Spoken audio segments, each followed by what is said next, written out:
In this video we're going to take a look at manufacturing a spindle on the wood lathe to a set of working drawings. Now, one of the most important things about using the lathe is safety, making sure that we have our dust mask, making sure that we have our visors, and as we'll talk about in a second, making sure the extraction's working effectively, emergency stops are in position. There is a separate video about how to fully mount the blank safely, so maybe worth watching that before you start. These are the tools that we'll be using. There's a number of them in here we'll use pretty regularly. The first one you'd usually start with is the roughing gouge. This is quite a heavy duty tool. It's going to take a lot of material out quite quickly. The round nose scraper is probably going to be the one you use more often than anything else. It gives you quite a lot of control over what you're doing.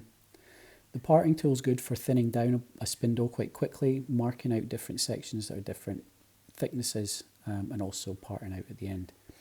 And you've got the skew chisel as well, which can be quite good for tidying and flattening sections or fine details, or again banding. This is the working drawings that we're going to be using to make our object. Now, the other thing we're going to need is this set of outside calipers, so we can check the thickness, the diameter of the piece of wood while it's on the lathe. Our plan gives us two diameters, a thicker size and a thinner size. When you're manufacturing this blank, the most important thing here is to work to the larger size first.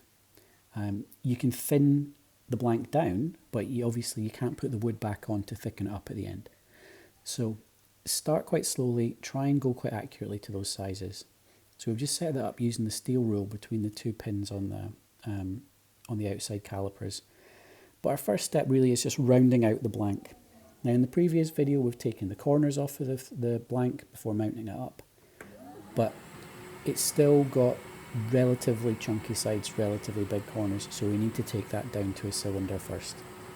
Lathe tools are used two-handed, so you've got a little bit more control, and always on the tool rest.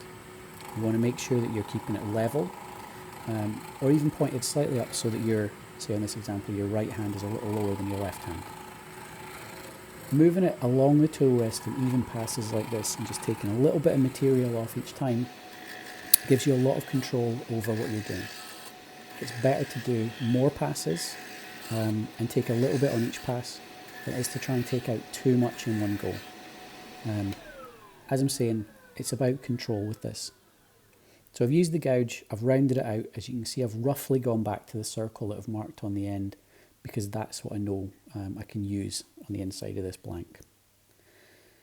Now, the next step is getting this down to a specific size. On our working drawing, we're working at 40 millimeters.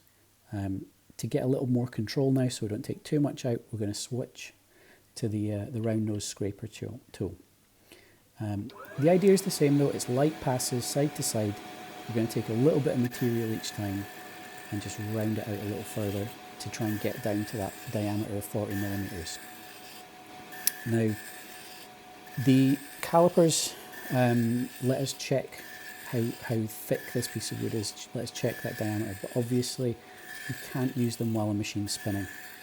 So we need to be taking out a little bit, we need to be stopping the machine fully, checking the diameter, taking a bit more if we need to, stopping the machine. It's about working in stages, it's about accuracy. That's the main thing we're looking for in that 5 level, is accurate work.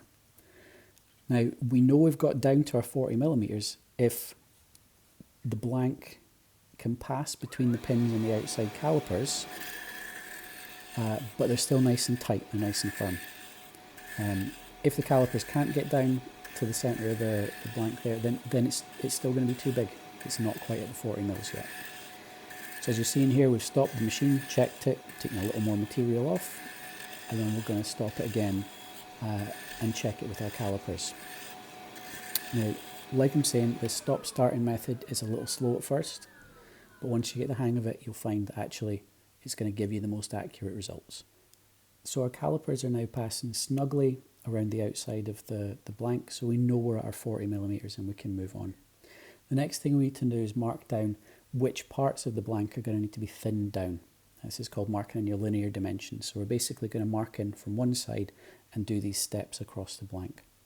Now, our first 10 millimeters and our last 10 millimeters are always going to be scrap. We know that they've got dents from the mounting points, from the centres, And on one side, obviously, we've sawn down the edges. We can't use these. If we try and cut into them with a tool, there's a risk we'll hit the centres, and that's not going to work. It's just dangerous. So they're always waste. We're not going to move the steel rule. We're going to just do this in our heads and add up as we're going. So from our first 10, if, for example, our first section's got to be 40 millimetres or 50 millimetres, we take our 10, we add the 50 and place the mark at 60.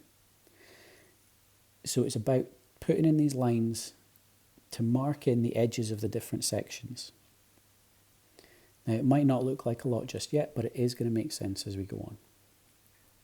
If we go back to the working drawing, what we can see is there's two sections here that need to be fully thinned down to our thinner diameter of 24 millimetres.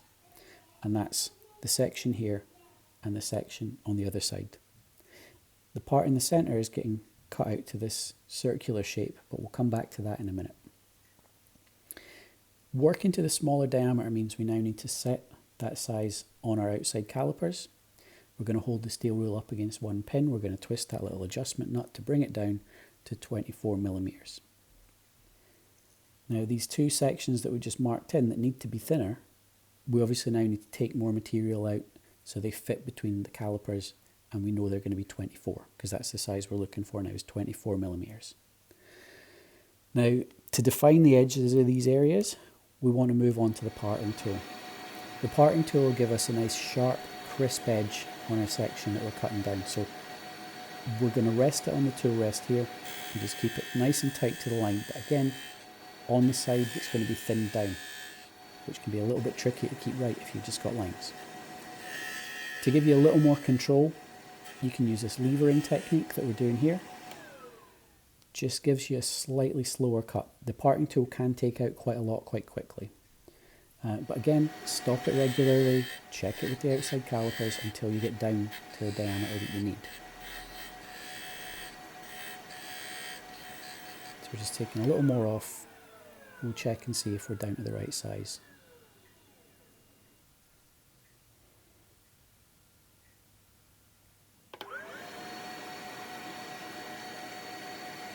Now this first one is going to take you a little bit of time just to get it right. Same as getting the whole blank down to 40. We want this first one to be as accurate as possible. Once that one is right, you can see a quite nice snug fit there. We can use that one visually, we can use that one to take a look, to compare the other ones to as we're going. So we can put this in quite roughly to the point where it looks similar to the first one. Leave it a little bigger though. So I'm just bringing those edges down on these two areas that are going to be smaller. Again though, stopping the machine, checking with the calipers.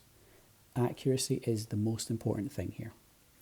When we're talking about SQA assessments and the practical assignment, there are a lot of marks given for accuracy, both with linear dimensions and with the diameters of the piece of wood. And again, how tidy those shoulders are and those nice transitions between the different sections. So once I've got the edges of the thinner sections down to a nice accurate 24 millimeters, they're nice and snug like the first one, what I'm going to start doing is clearing the waste out in the centre. Again, I want some control here, so I'm going to switch back to the round nose scraper. It's just going to let me take out the majority of this scrap quite quickly, but also in quite a controlled way. Again, it's just that side-to-side motion. But I can visually see where it stopped because I've taken the edges of the sections down to the right diameters. I'm going to leave it a little bigger than the bits I've just done with the parting tool, so as I can tidy it out a little more slowly in a minute.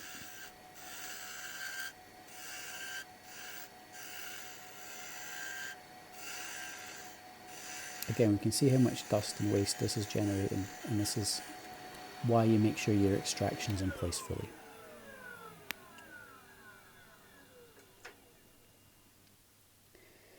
Now, what I want to do is make sure these sections are flat, so I'm looking to swap to a tool with a flat edge, and in this case the skew chisel is going to be a good option.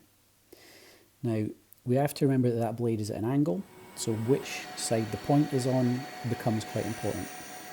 I just want to level this out, so I'm just very, very carefully holding it up against the material at an even flat angle.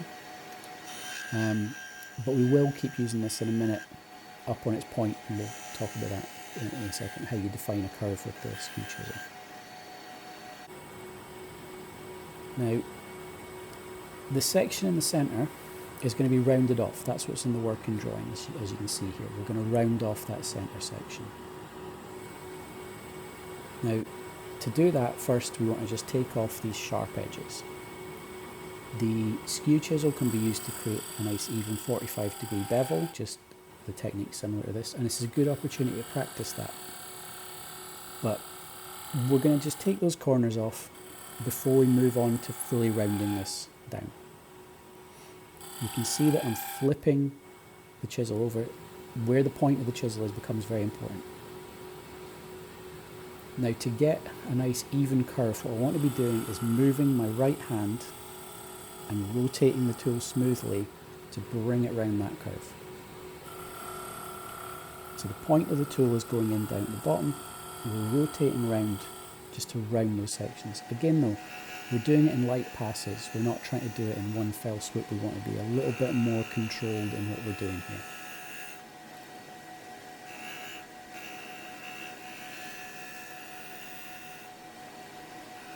Now again, if you're a bit unsure about getting this down as accurate as possible, you can leave it slightly bigger. We are going to go over this with sandpaper in the next step, so there is always scope to make little tweaks at that point.